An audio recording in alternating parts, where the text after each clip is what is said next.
wrestling fans, are you ready? For the thousands in attendance and the millions watching around the world, let's get ready to rumble!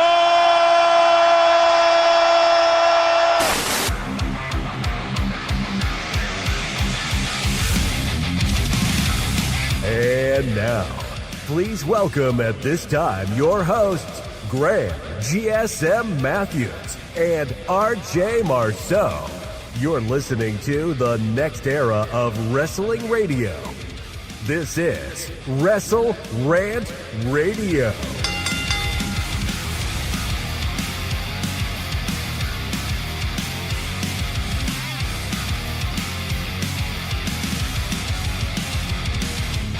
What's going on, guys? Welcome back to WrestleRant Radio here today for Thursday, March 26, 2026. Graham GSM Matthews here, joined as always by the one, the illustrious. You may not see him on camera, but he's always joining us in spirit. I say that if he's dead. Mr. Marceau, brother, what's going on? I'm doing well, very live and well. Yeah, my camera's had some technical difficulties, so I am alive. I am here. You just can't see me. And not only joining us today on March 26, 2026, he is joining us on his 5-year anniversary. This man will go through hell or high water to talk wrestling with us here on Thursdays. Always appreciate it. Happy anniversary, brother. How you doing on this fine day? No, it's good. Yeah, thank you. No, yeah, 5 years. You were there. I was there.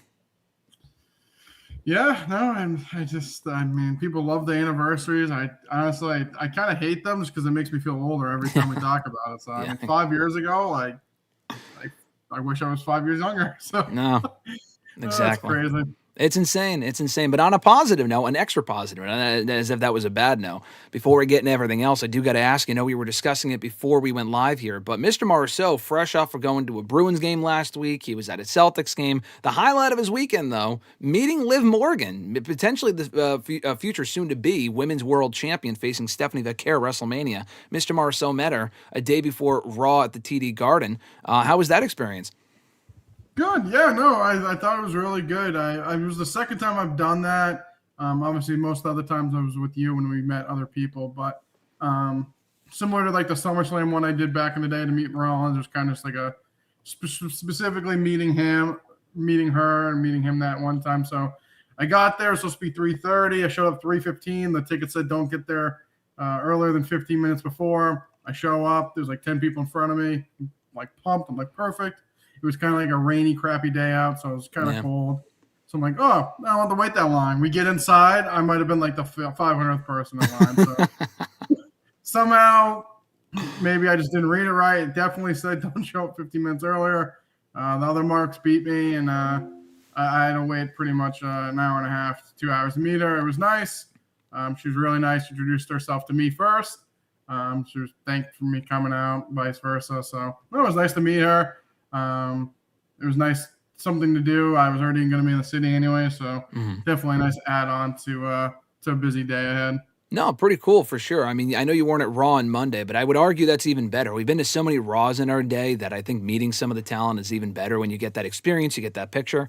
It's a great picture. Mr. Marceau, he shared it with me the other day, so great picture. And I think of everyone that we've met, Liv Morgan, you never met. I'd never met her either, so that's a pretty sweet experience. Yeah, no, like you said, I was tossing it up between her and Becky. I've met Becky a handful of times, or twice now. But yeah, so I was like, you know what? I'll meet Liv. It's someone new, someone I haven't met yet. I will say after the fact, I was probably kicking myself a little bit. I kind of wanted to meet Becky again. I mean, Becky's my favorite. But, of course. No, I think just meeting Liv was nice. I've seen some things, like some interviews she's done. She seemingly likes to meet fans, and I feel like I felt that when I met her on Sunday. So definitely a good experience. Probably didn't make $1 more from that meet and greet than if there were 5 people that showed up, because that's how the WWE contracts work. It doesn't matter if there's 1,000 people there or 10. She's probably making the same amount regardless, because they don't pay extra for this shit. I know we had a whole discussion about that, but that is still wild to me. Yeah, no, I mean, like I said, I was one of the last people. It took, like I said, about 2 hours. I would say she probably met a few hundred people. If she didn't meet any, if she doesn't get a cent of that, that is wild. Yeah. highway robbery, but that's just the TKO way in 2026. I'll pull up the chat here in a moment, guys. Thank you for joining. I see a lot of activity in the chat. Pull it up here in just a moment. Do want to mention new episodes of the show available every single Thursday on WrestleRant.com, WrestleRantRadio.com, right here on the YouTube channel, and on all major podcast platforms for the audio version, of course.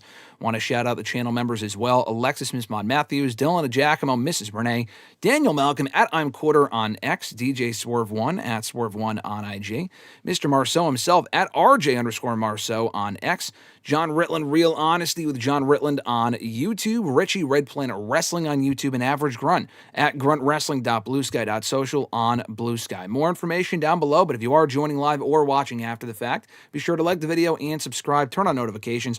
All that support is greatly appreciated. Typically live here on the channel Tuesdays and Thursdays for hashtag AskGSM and WrestleRant Radio, respectively. So let me pull up the chat here. A lot of activity going on. There was a bunch of random news and notes to get to. Not exactly the most newsworthy week in wrestling this past week, but a lot of random stuff I just want to randomly address as we get going here in a little bit. But Fernando, what is going on, my man? Hope you're doing well. Fernando asking Mr. Marceau, have you seen any old Sid Vicious matches? And if you have, which one sticks out to you? I actually really haven't. I mean, I think I've seen the Undertaker match when he faced Undertaker. I think it was WrestleMania 11. I think that's right. I think that's 13, but yeah, in that same maybe? era. Yeah. Yeah, okay, yeah. So I've seen that one, but besides that, I mean, Sid was well before my time, so I've just kind of heard more of the stories of Sid. So yeah. Happy he finally got in. I mean, the Legacy wing, I feel like he did a little bit more to deserve. And I feel like the Legacy wing, like I saw Bad News Brown got in. Yeah. Okay, he's more of like a Legacy wing guy. I don't know. I feel like Sid should have been like an actual inductee, but I guess you'll take what you can get. But no, I haven't seen, outside of the Undertaker match at Mania, I haven't seen any of his work. Yeah, when he asked me that question the other day, I don't know if you've seen this match, but Survivor Series 96, it's the same show that The Rock debuted on. They had a main event of Sid and Shawn for the WWE title at MSG. Have you seen that match by any chance or no? I've only seen the one of him and Taker. Yeah, that's a great match. I'm not going to sit here and tell you, I have this wide catalog of great Sid Vicious matches. I don't. I've seen him and Hogan at Mania. That's not a great match. Him and Taker's not great either. But him and Shawn from Survivor Series 96 is a great match that is worth checking out. He also said, what are your thoughts on the WWE waiting for some people to die before getting inducted, like Sid, for example? I would have loved to have heard his speech. Yeah, no, I agree. I mean, that's just what they do. I don't know. I've seen speculation they do that to save money because they gotta, they pay these people to get inducted. So when you wait until after they die, I'm sure they give some shred of money to the family, but probably not as much as if he was actually there in person giving a speech. So yeah, any thoughts on that? That's why I'm glad they're kind of getting Demolition in this year before they pass away, because they're definitely deserving of an actual induction into the WWE Hall of Fame and not one of these Legacy Wing video packages or whatever. Yeah, no, I mean, I know a lot of it's just, like you said, either people passing away or I just feel like a lot of these people, they've waited so long that it's like someone like Demolition, they should have been in. Sid should have been in already. Like, these are people that should have been in years ago, so it's kind of crazy. Like, I guess now they're kind of like backtracking, but obviously it'd be better to get these people in before they passed away. But unfortunately, for a lot of the people, they've already passed, and now they're kind of getting late change and last minute like kind of recognition. Yeah, no, I mean, it's better than nothing, but they absolutely should have been, in while they were still around. He also asked favorite Hall of Fame celebrity wrestler, and what grade do you give the contributions to wrestling from Dennis Rodman? I'm glad Dennis Rodman's going into favorite Hall of Fame celebrity wrestler. I mean, it would probably have to be something as recent as Bad Bunny, right? I mean, he did a phenomenal job whenever he's been in WWE. But any other names that stand out to you? Kevin Federline, perhaps, from his 06 run with John Cena or something? I don't know. Yeah, I mean, my favorite of all time, I mean, it's honestly, like, actually, I would say, like, I honestly think Floyd Mayweather, obviously, the match with him and Big Show is something that's pretty prominent when I was a kid. Him, on a funnier note, I'd probably say Akibono. I love the WrestleMania 21 match with him and Big Show. I mean, that match, it's up there. I will never get that visual out of my head. Yeah. You can never get that image out of your head, so... It's either Floyd Mayweather on a serious note, on a funny note, Akibono. And the fact he hasn't got in off that sumo match yet is wild. Hey, maybe they will now that he's dead. I think he died recently. I remember seeing his name. Gotta get him in. Yeah, and get him in now. You don't have to pay him as much to put him in. Did I enjoy Swerve and Hangman from not Swerve and Hangman, Swerve and Omega from last night? Yeah, I thought it was a great match. I thought their first match was better, but it did solidify that Omega will face MJF for the World Championship at Dynasty, so I was happy to see that. He also said, which men's World Championship Mania matches had the better build so far, Randy versus Cody or Punk and Roman? That's a good question. I mean, Punk and Roman's been going on since late January. Randy and Cody's only been going on for 2 weeks. I'm going to go Punk and Roman, but Randy and Cody could get there depending on how both builds go. But what say you, Randy versus Cody or Punk and Roman for better build so far? Yeah, so far, I think you have to say Roman and Punk. I mean, Orton and Cody's good. It just kind of got underway, so I feel like it'd be silly to just jump over that. And Punk and Roman's pretty much been what the better parts of Raw lately. I mean, obviously having the Usos in there, we got the Roman, I don't even know if you want to call it heel turn, but like him going crazy. I mean, yep. I think Punk just doing the stuff with the Usos, what he did on Raw. I mean, I think their back and forth have been great. So I would say as of now, it's that. Yeah, I would say the same thing. I think Punk and Roman has been the better build just because it's been going on longer. What we got on Raw was really good. We'll get to that a little bit later on. Also asking, which titles do you see changing hands at Mania? Personally, I could see Roman winning. He probably will win. I will try to be optimistic and say Punk retains, but Randy wins the title. I could see them doing the reverse and have Cody retain, but Roman winning. I'd rather not see that. But one of those top two titles will change hands. I don't see Rhea winning. I hope she doesn't. I do see Liv winning. Speaking of Liv Morgan, I actually do see her walking out the new Women's World Champion. So that's at least two titles. It depends what the other championship matches will be, but at least two title changes, probably more. Actually, the WWE Women's Tag titles too. I see Bayley and Lyra probably finally taking those titles at WrestleMania. So I'll see at least those three championships. Any other title changes that come to mind for Mania, Mr. Marceau? I mean, Becky's going to win the IC title back. Oh, of course. Yeah, I forgot about that. Yeah. Like I said, I feel like Bayley and Lyra, they're kind of the hot hand for the tag team, so that makes sense. I'd rather Randy win. I mean, if Roman wins, that's good. But, I mean, I think Randy really needs to win. I mean, Roman doesn't have to win, but like you said, I could see the Roman winning and Randy losing, and that would just be terrible. Yeah. Rhea should lose. Liv should win. As of now, that's pretty much what's announced, so yeah, I would go with that. Yeah, we don't know what the IC title match is going to be, but Penta just won the title, so I wouldn't change that. Hayes, I don't know if he makes the show, especially if Dragunov does something else. I mean, we've talked about it, maybe him and Gunther. Don't know if that's going to happen, but, I don't know. Maybe Hayes could lose it at Mania. We'll see. Richie, what's going on, brother? He said, sup, gentlemen. A question for the both of you. Do you think that the Zack Ryder re-signing was a bust, and he should have just remained on the Indies, or is there potential for him to rebound? In my opinion, doubtful, he said. So I'll mention this real quick, because I just talked about this, actually. I put out a tweet about it, like, fucking an hour before we went live here. I saw Cardona on Cody's podcast, and he had said he came back to the company. Obviously, he's wanted to come back to the company for a while, but it came about because Chelsea Green had mentioned to Nick Khan, oh, you should hire my husband. Have you met my husband? That being Zack Ryder. He said, oh, I've always loved to meet him. Give him my number. Matt talked to Nick. As if that's like the fucking Young Bucks. Matt Cardona spoke to Nick Khan and eventually got him his job back in WWE, that being earlier this year when he put him back on SmackDown. So to me, what I'm saying is after hearing that story, it sounds more like to me this was just, I don't want to say a pity signing, but more of like a favor to either Chelsea or Cody or both or whatever. Or just to shut the guy up, because he's been saying for years, oh, I want to come back, I want to come back. They finally just fucking brought him back, not to do anything of note or because they had this grand plan for him, just to kind of give him a job, have him job out in the mid-card, which is kind of the role that he was in before he got fired back in 2020. I love Cardona. I said when they brought him back earlier this year, I think that's a great move. They can help him fill out the mid-card, but it's never been more clear to me considering they've done so little with him so far. Not that he was going to win the fucking world title or anything, but surely they can give him something more to do than getting his ass kicked by Randy Orton last week, being made to look like such a fucking loser. They called him an indie mark and all this other shit, which was hysterical, but it doesn't exactly make him look good. I think he can rebound. It's only been a few months. It's not looking optimistic. It feels like they just brought him back to bring him back, like a lot of other people they brought back a few years ago, just to fill out the roster and for no other reason beyond that. But what's your opinion, Mr. Marceau, on Cardona's prospects in WWE going forward? Yeah, no, I mean, I'm just never the biggest Zack Ryder or Matt Cardona fan in general, but yeah. I mean, obviously, I didn't think he was coming back and was going to be a world beater either. I don't think he thought that as well. Like you said, he hasn't been booked great, but I mean, at least there's some job security. He's probably making a lot more money than he was making on the indies at this point. He's with his wife.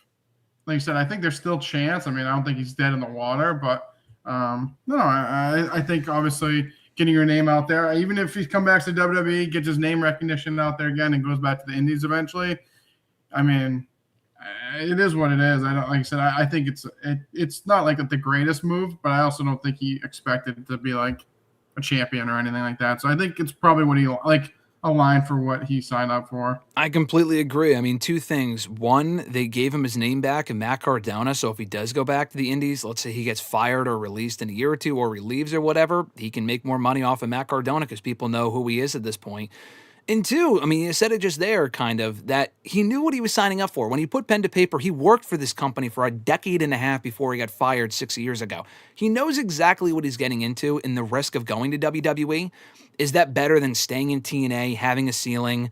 AEW wasn't interested. I mean, AEW, he would have gone there, but they weren't interested. Clearly, he was a free agent for 5 fucking years. They never brought him in for a full-on run. He did do some stuff there, but never, like, under contract, so that wasn't going to happen. Tony Khan is as much of a Zack Ryder guy as Triple H is, in the sense where they just don't really see much in him, which I think is disappointing. But you also have a deeper talent pool in wrestling now, deeper than at any other point in the last, like, 20, 25 years. So there's only so much you're going to do with the guy when you have a Carmelo Hayes as United States champion and Cody Rhodes as your world champion. Like, this isn't 2019. If Triple H was in charge maybe a few years ago, like before, you know, he took over in 2022, then maybe you could have done more with him. But at this point, I think he might have a certain ceiling, but we'll see what they do with him going forward. Fernando asked, were you a Walker, Texas Ranger fan, Mr. Marceau? Yeah, Chuck Norris died last week. Sad to see that because I was a big fan of the show. Did you ever watch the show, Mr. Marceau, back in the day? Yeah, I've seen the show. I mean, never was a huge fan of it. I feel like it was on like a specific network that I've seen, but I was like never like a huge fan of it. I've definitely seen the show and rip Chuck Norris. I mean, favorite part of him is from Dodgeball, obviously. Oh, of course, yeah, fucking Chuck Norris. The last thumbs up. So no, yeah, it's sad to see Chuck Norris go, but more familiar with his Dodgeball work than the TV show. Yeah, the last judge on Dodgeball. I loved him in Walker, Texas Ranger. That was one of my favorite shows growing up, but I love him in Dodgeball too. That's a great cameo. Guy was 86, so he lived a long life. Fernando also asking, it's the start of the World Series, the fucking 2026 MLB season. Who do you got to win the World Series, he asked. It's a great question. I feel like you just got to go chalk Dodgers, right? I'll just go Dodgers. If they don't win, I can be happy. If they win, I can say I told you so. Yeah, makes sense. Do you think AJ Lee should retain or should Becky win the belt back? Yes, Becky should win the belt back. I know you agree, right? Yeah. Yeah. Also saw the new Hoppers movie. Mr. Marceau is seeing it later, so I need his 2 cents after he sees it. I saw it 2 weeks ago, I think. It was a great movie.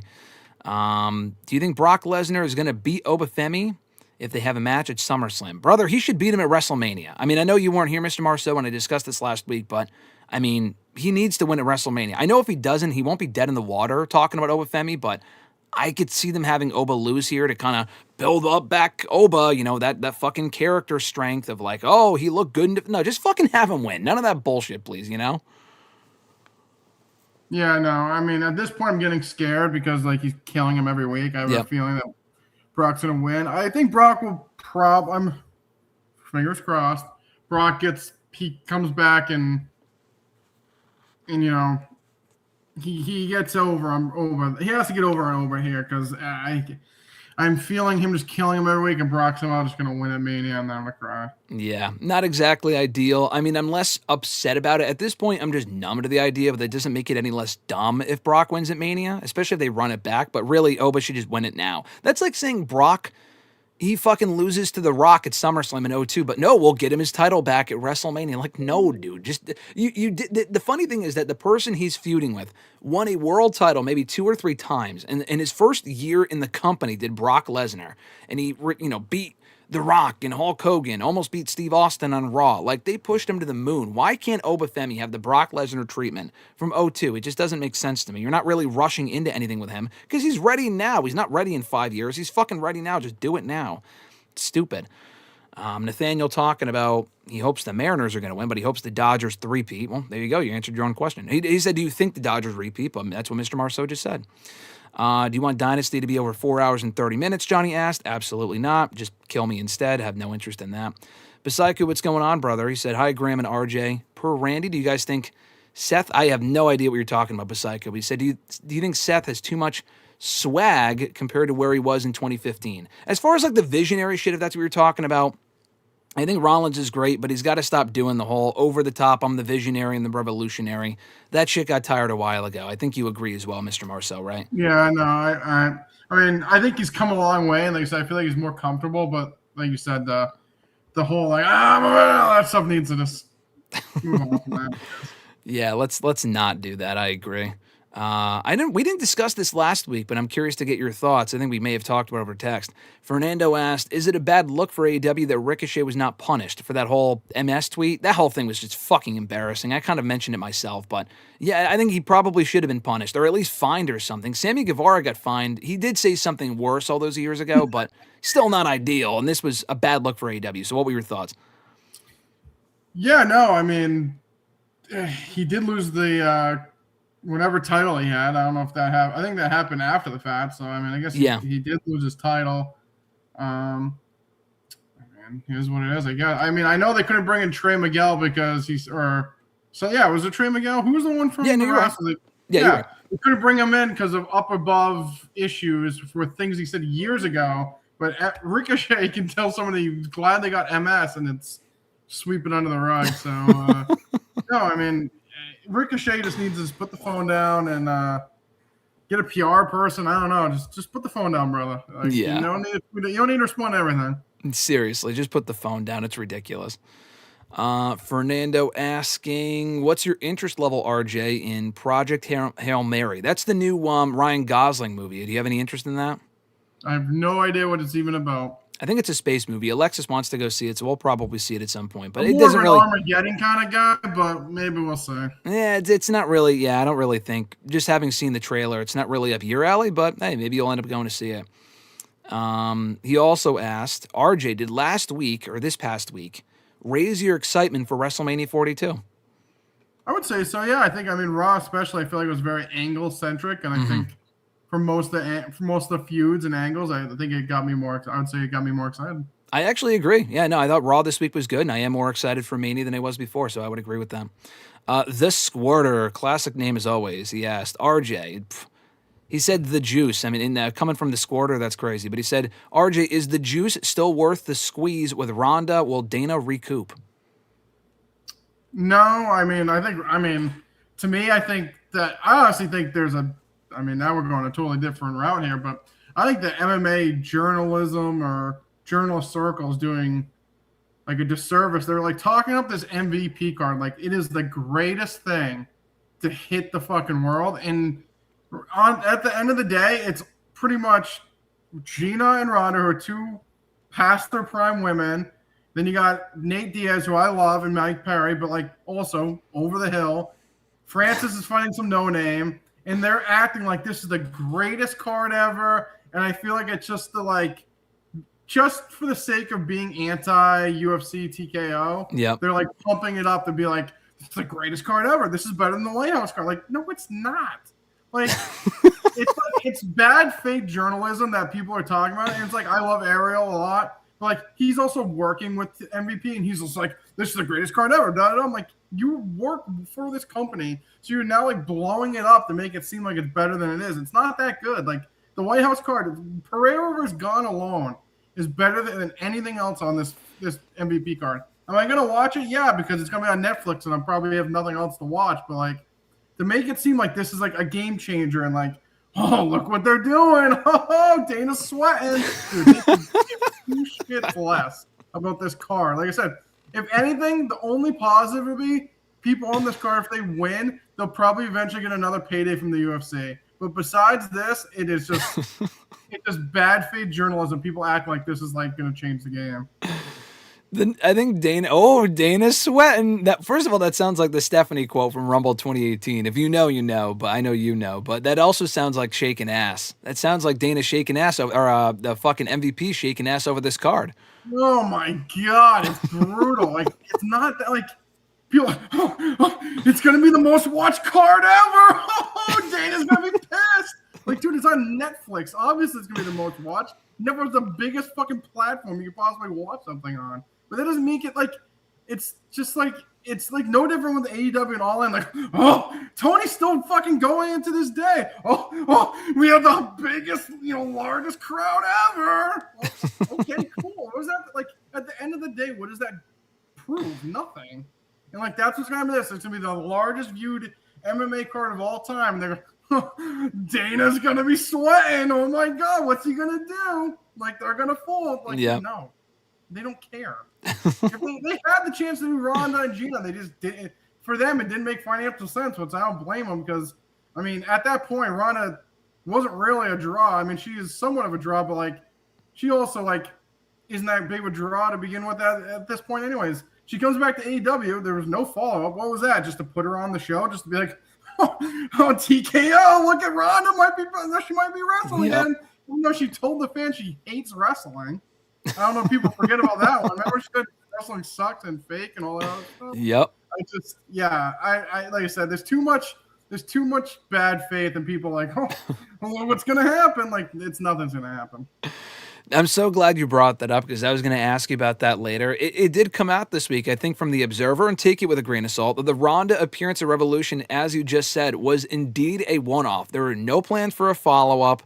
It was never meant. I mean, we knew she was never under contract, but they were in L.A., which is where she's from. She's from California, so it was a short travel day to get to the show.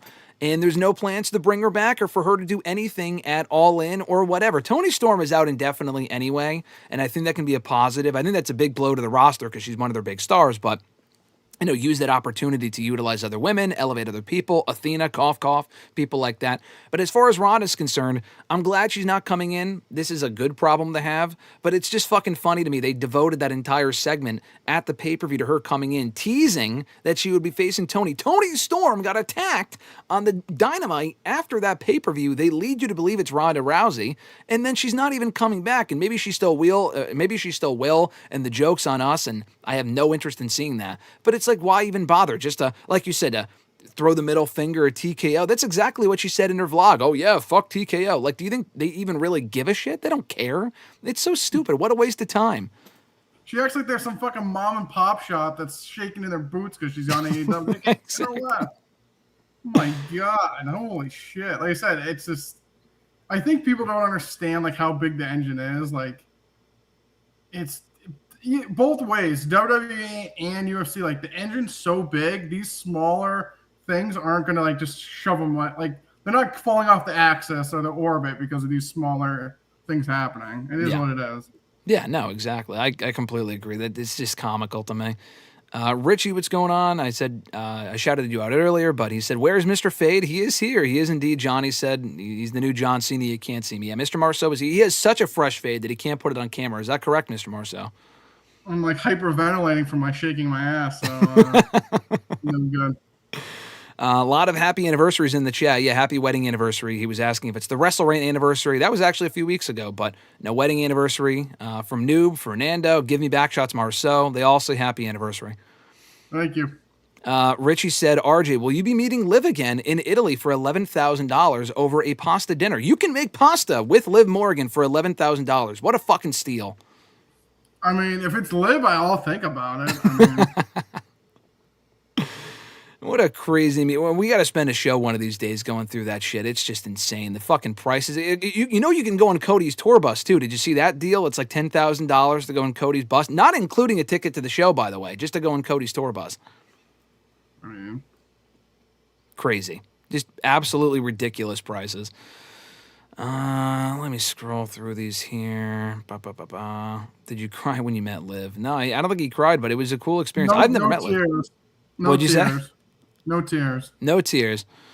What's up with the turn in the Roman Punk storyline? At Give Me Back Shots, Marceau asked. Now they're highlighting these dudes as old. I mean, it was kind of weird, the whole old thing, but I thought the segment on Monday was good, right? I mean, would you agree? I think the whole old thing was dumb last week, but Punk responded to it well, saying, I'm happy to be old. And Roman trying to play mind games with him, and then Roman beat him up anyway with the help of the Usos, and Punk's whole thing is, well, I don't need help. You need help. I don't need help. And then the whole idea with Punk is he's too sensitive, and he'll kind of pop off if anyone calls him even the slightest, most inoffensive of insults. So I think the story they've told so far, by and large, has actually been really good. I've been digging it personally, and I like the segment from Raw this week. Yeah, no, I thought it was, like I said, I like the Usos' involvement, especially Jay. Like, this is the Jay we wanted, not the fucking eating, like a company puppet, like every week. I mean, give me more serious Jay. Give me more prom prince Jay. This was good. So we need more of this. No, I agree. We need more of what we got on Monday, and I think we're going to get more of it on Raw this coming Monday because they'll be at MSG, and I think both guys are advertised. So we'll see what the follow-up is on Monday. Johnny asking, have I seen any of the Sid Vicious versus Bret Hart matches? No, I have not. Nathaniel asking, did we like the Jelly Roll and Kit Wilson poetry segment on SmackDown? I can't say I did. I'm just reserved to the fact they're probably having some sort of a match at Mania with The Miz and Danhausen, who I like, but I don't know. That just kind of feels like one giant waste of time on the card, but it is what it is. What were your 2 cents? I honestly didn't see it. Now, you're probably better off, to be honest with you. Didn't waste your time. Fernando asking, what are your thoughts on the Ted DiBiase being innocent thing, and can we see him get involved in the Randy versus Cody storyline legacy?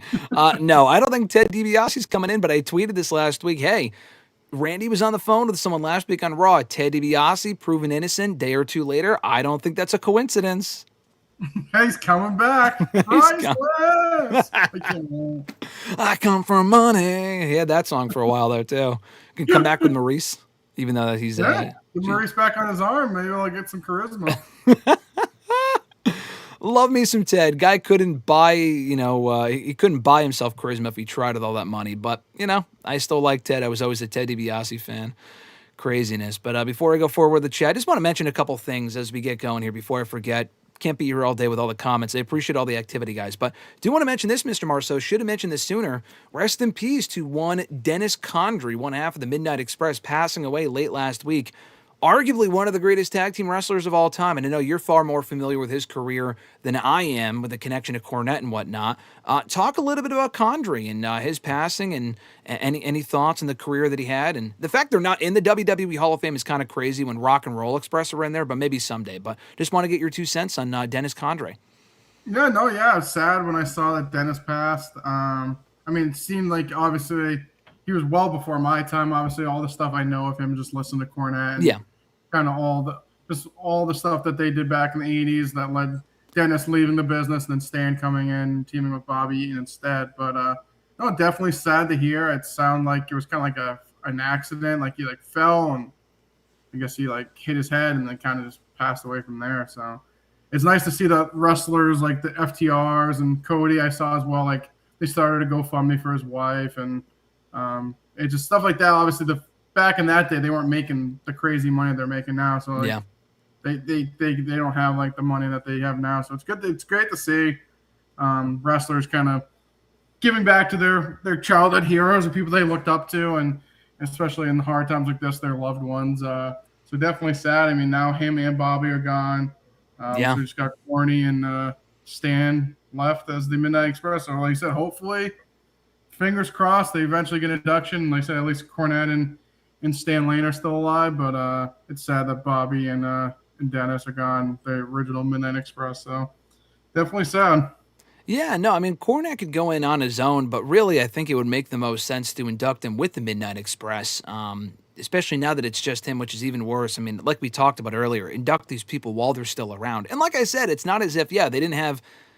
Did they wrestle for WWF at any point? I know they were, they had a lot of... They did not, no. No, okay, yeah, so they didn't. But still, I mean, WWE, they're basically... My criteria has always been, if it's something that they own, like a WCW or an ECW or any of the territories that they kind of bought up, then I think they should acknowledge it, and I think that person, or wherever they may have had success in those promotions, makes sense to bring him on in and, give him a Hall of Fame induction. I don't think he should be any exception. So, yeah, sad to see that as well. And he was pretty old, right? Wasn't he in his 80s or whatnot? He was in his 80s, yeah. Yeah, so it's not like he died young, but, still a sad loss nonetheless. I talked about the Ronda Rousey thing. I asked you about that earlier. But talking about the Hall of Fame and who belongs in the Hall of Fame, 3 names announced this past week. We talked a little bit about it earlier, but I want to get your formal thoughts here. Rodman, I mentioned, Sycho Sid, Bad News Brown. One of them is a celebrity inductee, but Sycho Sid, Bad News Brown, both in the legacy wing. Bad News Brown, I can understand for the legacy wing. I mean, he is Hall of Fame worthy, but not as big of a character as Sycho fucking Sid was, who passed away about a year and a half ago. 2-time former WWE champion, I believe, or at least 1 time, and a former WCW World Heavyweight Champion. Main evented Mania twice. One of the only Mania main eventers Mania 20 or something, to not go in the WWE Hall of Fame yet. And they waited too long, and it wasn't as if he was bad on bad terms with the company either, because he was a part of Raw 1000 with that whole Heath Slater thing back in 2012, so they brought him in for that. And there was all those jokes that, Sycho Sid or Sid Vicious can't make it to this because he's got a softball game and shit. But yeah, maybe he wouldn't have made it to the induction. That's why he never did it. But still, I'm glad he's in. I just wish he had gotten a formal induction, and I wish they had done it while he was alive, because he's certainly worthy of an actual induction into the WWE Hall of Fame. Yeah, no, like you said, I mean, I think he wasn't. I think he did get a couple inductions past years, but he missed it for a softball tournament. But yeah, no, that's literally besides that one match, all the stories about Sid is he was stiff in the ring and he loved playing softball. So yeah, I mean, he walked out of WCW a couple times just to play softball. So guy loved this softball. Like you said, I think he should be in the normal Hall of Fame. Like you said, his credentials are more than most. I think he was like more of a main event player, even in WWE and WCW. So it's not like it was just WCW only, and it's like, like we're just gonna like put him in the legacy. He had good WWE credentials too, and it seemed like he was kind of like the fallback guy whenever like times got tough. I mean, Warrior walks out, they bring Sid right in. Yep. They have issues with Vader, they bring Sid back in. Like it seemed like he was like the big man Vince could go to whenever something fell out or someone was injured. They'd, hey, let's call Sid up, and Sid would come back, and when he was done, he'd go back to WCW and play softball. So, I mean, who had a better life than Sid? Just wrestling and playing softball. Yeah, he's playing softball probably in heaven as we speak. God bless him. Yeah, no. Want to get to a few other things before we, like I said, there's not a whole lot of things to talk about from this past week, so I'll probably go to the chat for the rest of the episode after I discuss a few things with you, Mania-related and Raw-related from Monday night. But we already talked with the Roman Punk thing, so I won't really go into deeper with that. But the Usos were involved in that segment, having a helping hand, and helping Roman lay out CM Punk. Earlier in the show, they had a match with the Visions, Logan Paul and Austin Theory. It was on and off whether it was for the tag titles or not. I think it was for the tag titles. I don't know. It didn't end up mattering because the Usos got themselves disqualified. And the report from the Observer, from Meltzer, again, take it with a grain of salt, was that they wanted the tag titles on them. So, because they had opening night last night on Netflix and they were there with the Usos, so they wanted the tag titles on them for that. I read that, and that tells me, okay, so the plan is for them to lose the tag titles, but they just wanted to wait 1 week because they've already announced the rematch, not at WrestleMania, but rather next week on Raw. That was the match I thought we were getting at WrestleMania, but we're actually getting it on Raw this coming Monday in MSG in a street fight, no less. Do you think the Usos are losing the tag team titles as soon as Monday night?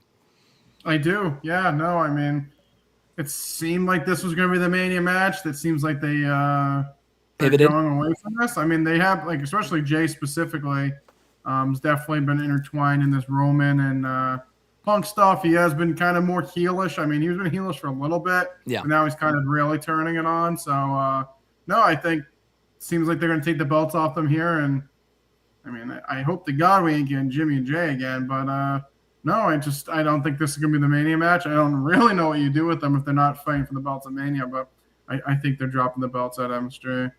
Yeah, I think so as well. But then what would that mean for Mania as far as like, do the Usos get involved in Roman and Punk and they just don't have a formal match on the show? And does that mean Logan and Theory are kind of branching back off to do something with Rollins? And if Breaker's not back in time to face Rollins, which I don't think is going to happen, I know they're very optimistic. I think that's kind of rushing it, to be honest with you. I don't know if it's worth it. Keep Rollins off the show entirely, but he's been on Raw enough. He got arrested this week.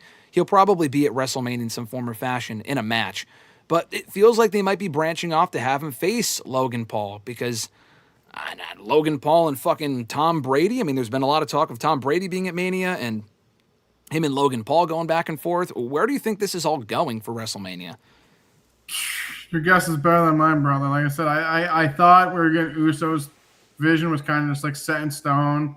Like I said, once the Usos are kind of involved, especially 2 weeks going around when they were out with Punk and they attacked him. I mean, my thing was like, okay, they're clearly doing more than just the tag stuff because this is obviously big time. Then this week, Jay's kind of being like the aggressor, like going after Punk, and then him kind of like hyping Roman up to be the guy to like, dude, you need to like go after him. So I don't know where it really leads. I feel like it's kind of the sloppy, old school bloodline. If it's just him and Roman and Punk, and then the Usos help them out again, and then we just get the bloodline 2.0. I know we're only in the 5th inning, so I guess they just paused it and they restarted. Like, is Heyman coming back? Like, I don't know. Like, I feel like it'd just be silly just to just form them up again. Usos just under Roman's thumb again, and I feel like we moved on from that, but I mean, I don't know. I guess if this brings us a more serious Jey Uso and he's not doing the play it back and yeeting all the time, I guess it's a positive. Yeah, I mean, we kind of got that on Monday when Punk called him out basically and said, accused Jay of maybe yeeting him to death, which was great. And then Jay came out all pissed and whatnot, which is what led to them getting physical with Punk. I thought that was really well done. I don't think they need to be on the show. I mean, I think it would be dumb to not have the World Tag Titles defended at Mania, but if there's no spot that makes sense and you're doing this match now, then whatever. I will say this. The only thing I don't want to see is the Usos, or not the Usos, but Logan Paul and Austin Theory defending against, if Braun Breaker's not back in time, Seth Rollins and LA Knight. That would just be fucking stupid. I know I want LA Knight on the show, but like, why would Rollins and a Knight, I mean, what, because they have common enemies? Like, LA Knight hates Rollins. He made his life a living hell for all of 2025. Why the fuck would he do that? I have a feeling that might be the direction they're going in, because LA Knight is still feuding with the Vision as of Monday, and I just think that would be incredibly stupid. Yeah, I mean, well, that's what we're getting, brother, so... Probably. Hey, where does I IShowSpeed? I think it's silly. Do you think the Usos get involved at all, or like what? I guess my question is, what do you see like coming out of that in general? Probably, like you said, Roman and Punk. I don't like that. I think that screams bloodline bullshit. Fucking 2021. But I think you're right. I think they probably get involved in Roman and Punk. I think that's lazy, but that's probably at this point. If the card shook out differently with certain people being around, I think the Usos would be facing the Vision at Mania. But with the card being what it is, they probably were the odd men out, and they're not going to be in a match. I mean, it is weird. I mean, Jay won the world title last year, to not wrestle at Mania the following year is kind of weird. But, I mean, I don't know if many people will be complaining. That's my point. Yeah. He might just get involved in another match. But like I said, I was going to mention IShowSpeed. He was backstage on Raw this week, got cursed by Danhausen. Is he going to be in a match at WrestleMania? I mean, we have fucking Jelly Roll. IShowSpeed showing up this week. A lot of talk of Tom Brady. They are really going overboard with the celebrities this year, despite having a more stacked roster than ever before and not really needing these people, but they're going to do it anyway. Yeah, I mean, I think it's more just like the buzz. Like you said, I think they're counter to not selling tickets and stuff like that. Instead of just, I don't know, dropping the prices and whatever, making it affordable. Their thought process is, if we have these celebrities involved, maybe people will be more interested. That's the only thing I can think of. Yeah, that's maybe with the ticket prices and whatnot, not selling as well as they originally thought. Maybe that's the rationale behind that. But speaking of Mania matches, this one has been made official. We did allude to it earlier. AJ Lee and Becky Lynch. I want to give this some credit too, because I thought this was also a really good segment on Raw this week. Some good mic work from both women, recapping their history, but also AJ's history with it being her final Mania 11 years ago, and then she quit the next night on Raw, or not on Raw, but like backstage or whatever in real life, which she did, put in her notice. But, they acknowledged that, made the match official. I thought the delivery was good because some of their promo exchanges have not been the greatest. But I thought the promo exchange that we got this week from those women was actually really good. The only thing that it was missing was the announcement of a stipulation. And we have 3 weeks, I believe, until Mania, so there's still time for that. But yeah, I thought it was a good segment, and I'm excited for the rematch at Mania, provided they add a stipulation and provided Becky wins. But beyond that, I thought they had a home run on Monday night. Yeah, no, I think you've kind of hit everything on the head. My only issue or bad takeaway was, like you said, there was no stip attached to it. I know we do have a few weeks, so I think you can add it. It needs a stip. We can't just do one-on-one again.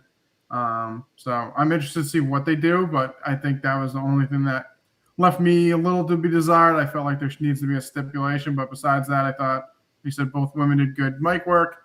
Becky's got a new shirt. I guess they got to spend more money. I mean, sweet new like anime-looking shirt. I saw it. I was like, son of a bitch.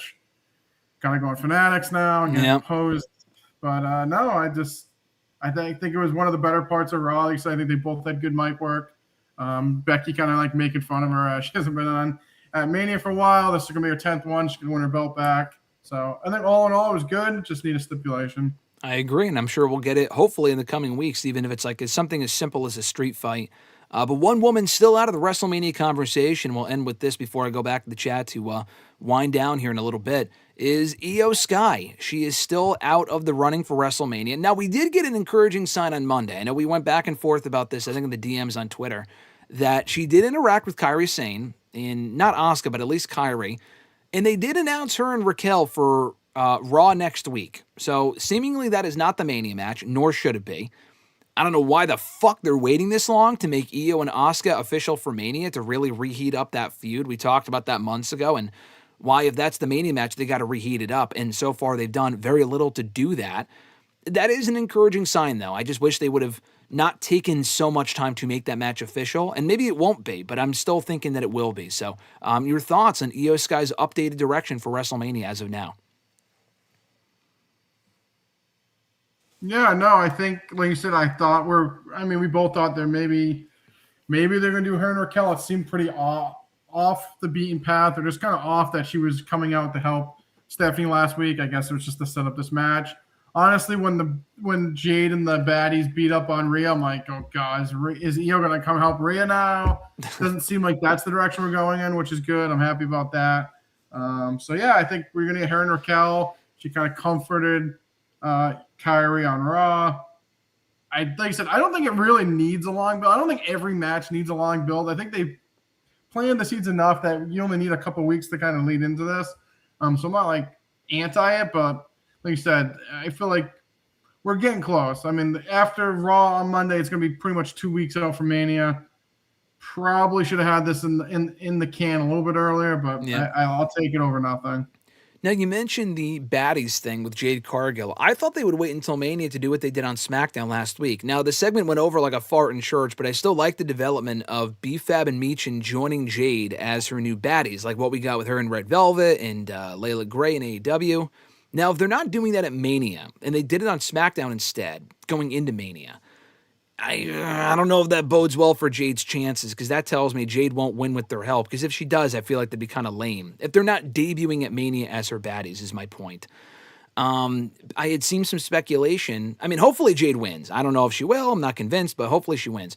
Could this lead? I know what you just said with IYO. I would have her face Asuka as well. She should. But maybe she pulls double duty. She does that night 1, and the night 2 she comes out to save Rhea, alongside a potential returning Bianca Belair to fend off Jade and the baddies. I know that's optimistic thinking, but I saw that theory and I'm like, you know what? That would be pretty cool to say. The Mania opponents from last year teaming up to take out Jade and her new little faction on SmackDown.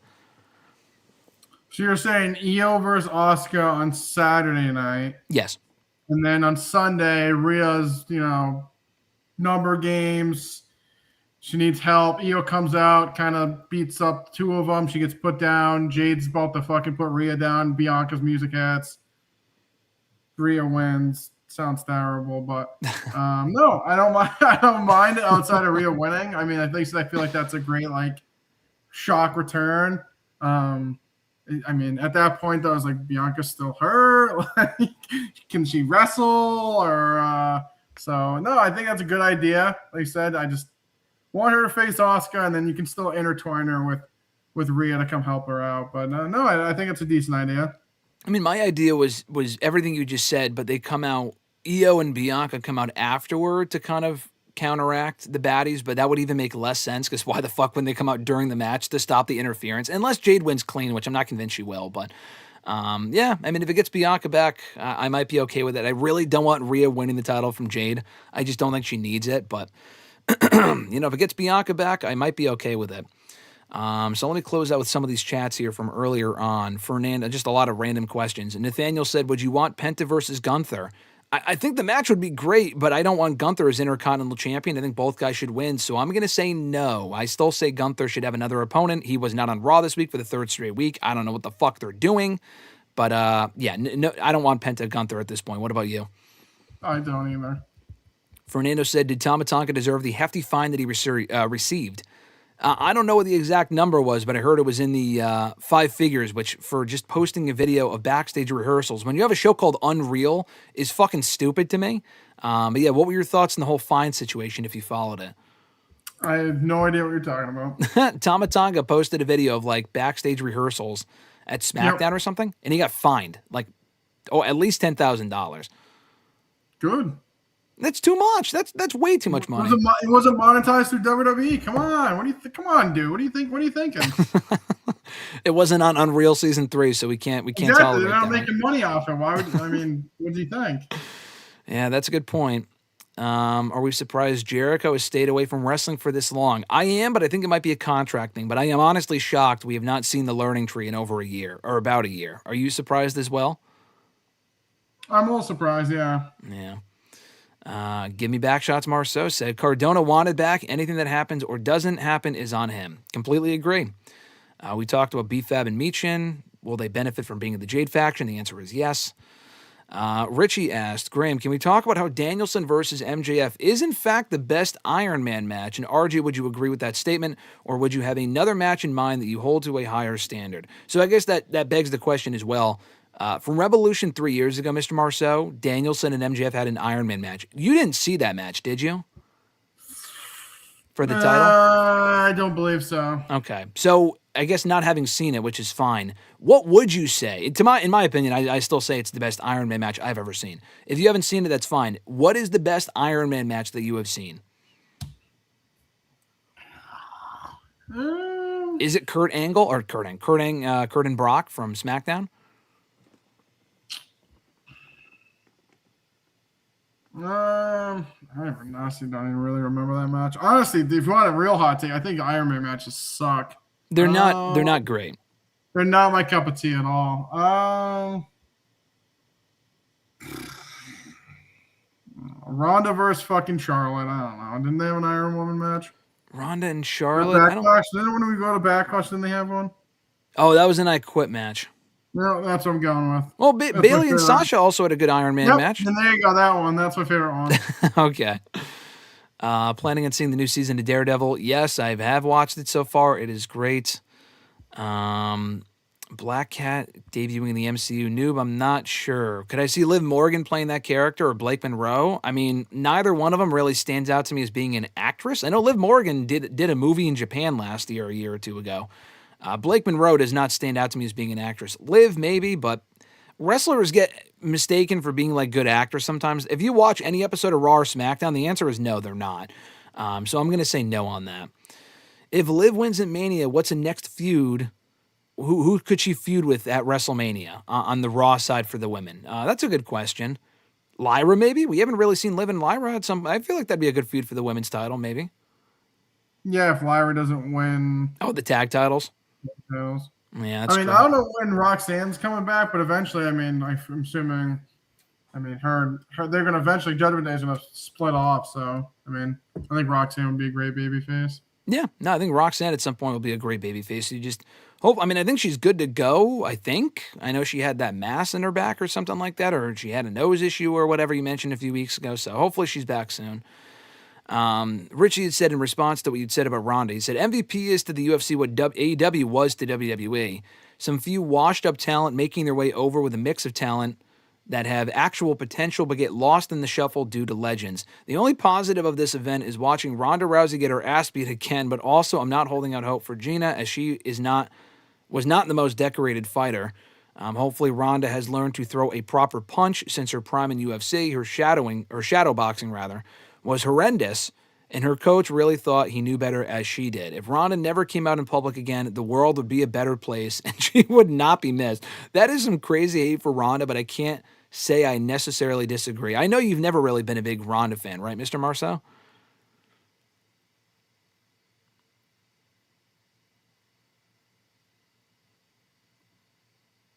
Nope. Can you hear me, Mr. Marceau? I think I lost you.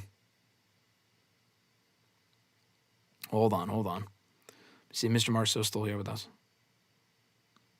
All right, hold on. I can see your thing moving. Give me 1 sec, Mr. Marceau.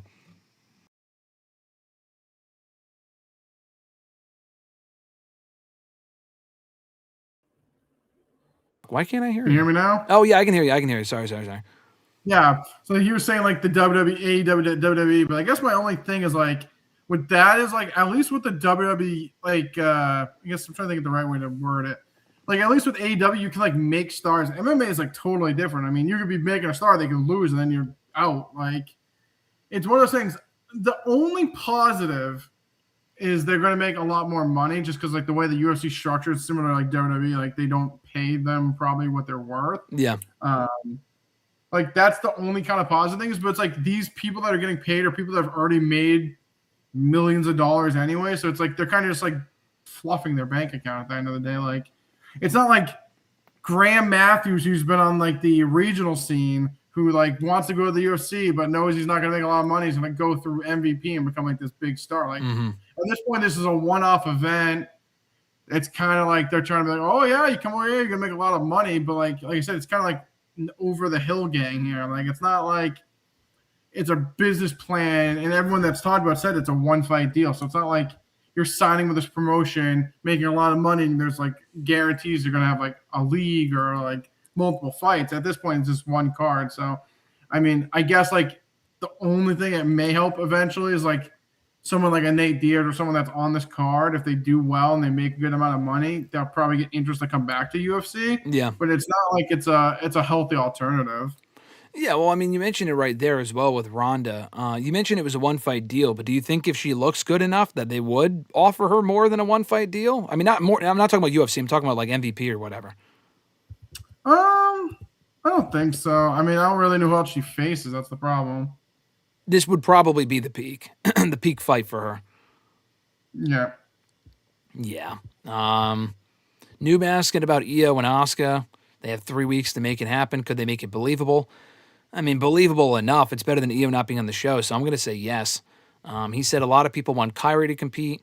Listen, I like Kyrie Sane. I don't think she has to be in that match. I don't think we need a triple threat. I know she's like the whole crux of the story. Like, IYO is trying to fight for her, like, to get away from Asuka or something. She could just as easily be in the corner and, you know, turn on Asuka at ringside and then get a big pop for that. I don't think Kyrie needs to be in the match. Do you agree?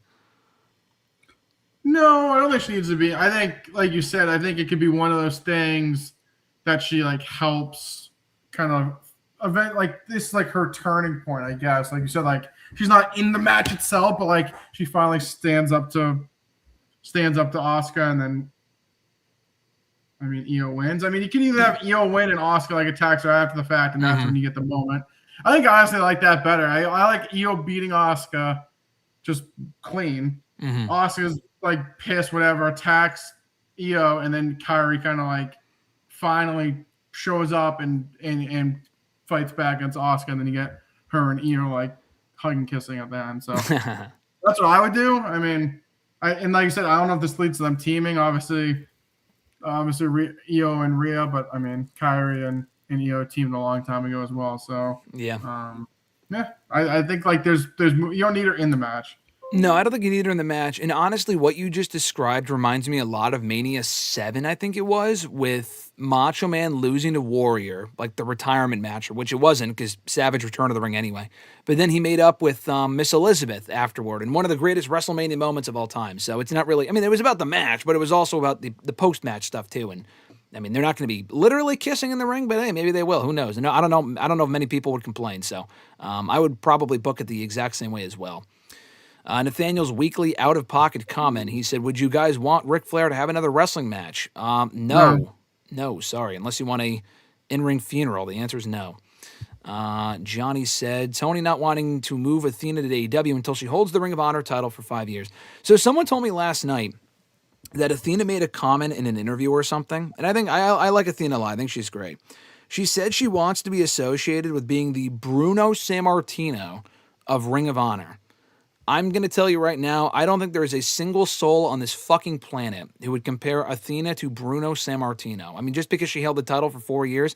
The Ring of Honor Women's World Championship, let me check my notes. I don't know if this is news to you, Mr. Marceau, or not, but that is not the WWE title in the 1970s. It's quite actually not the same thing by any stretch or margin, nor will anyone ever compare that reign to Bruno Sammartino's 7-year run as WWE champion. I just thought that was one of the dumbest things I've heard in some time. She's the new Bruno? That's what she's claiming. Oh, okay. Okay, I guess, yeah. Richie's saying, did we see the clip? Bruno was drawing houses, but yeah. She's drawing houses in Ring of Honor, like at the fucking bingo halls in Jacksonville. What are you talking about? Jesus Christ. She's selling out MSG or something like that. I don't know. That's what she's claiming, I guess.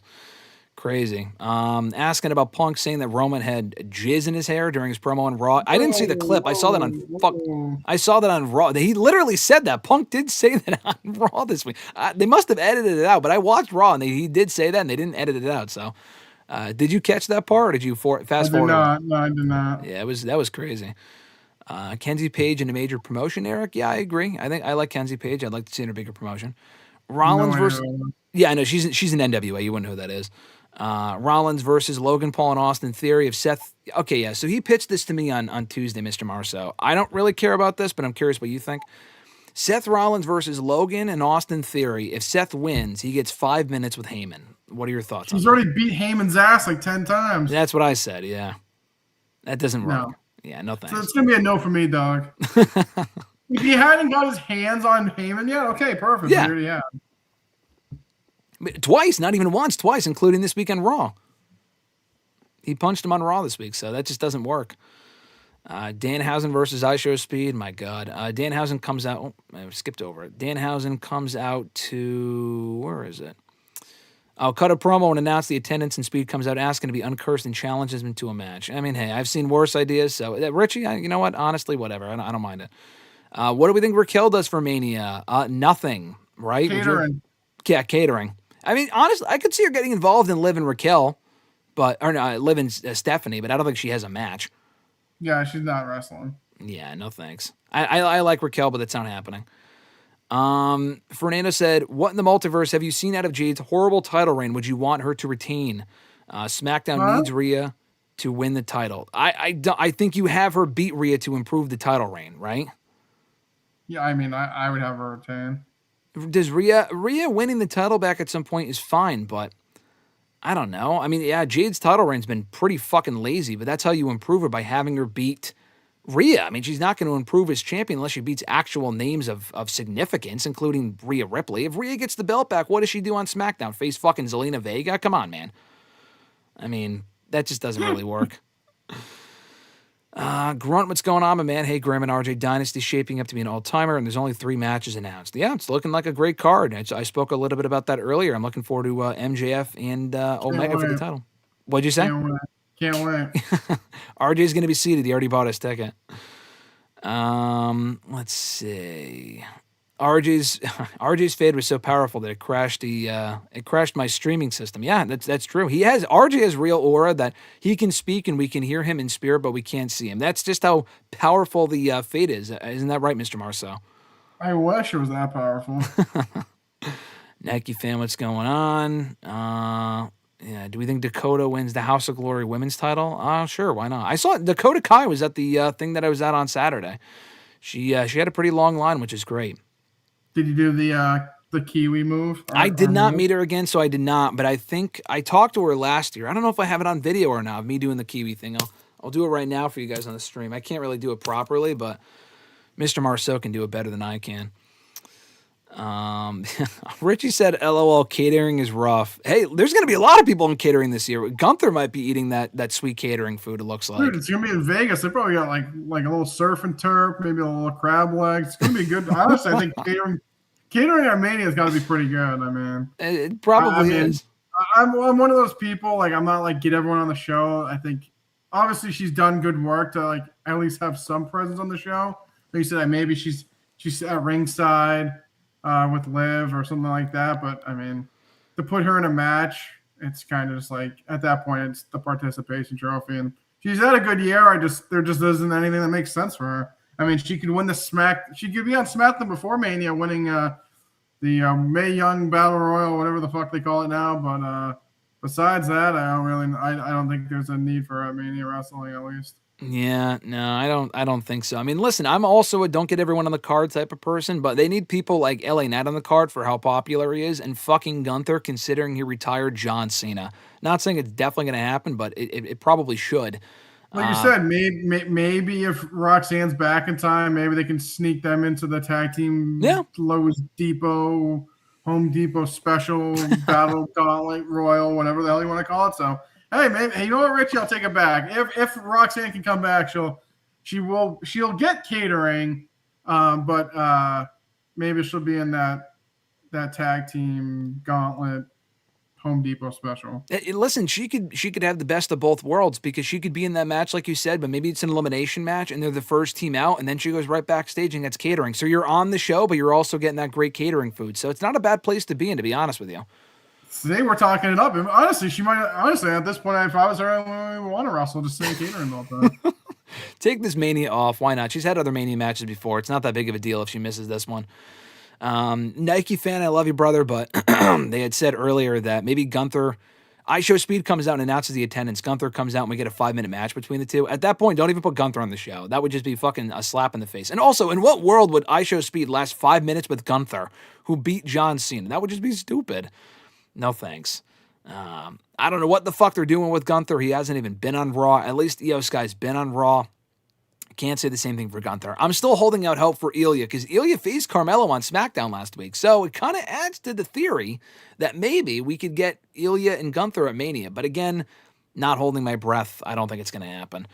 And then as we wind down here, Grunt said, maybe the unused talent will take advantage of those hotel discounts during WrestleMania weekend.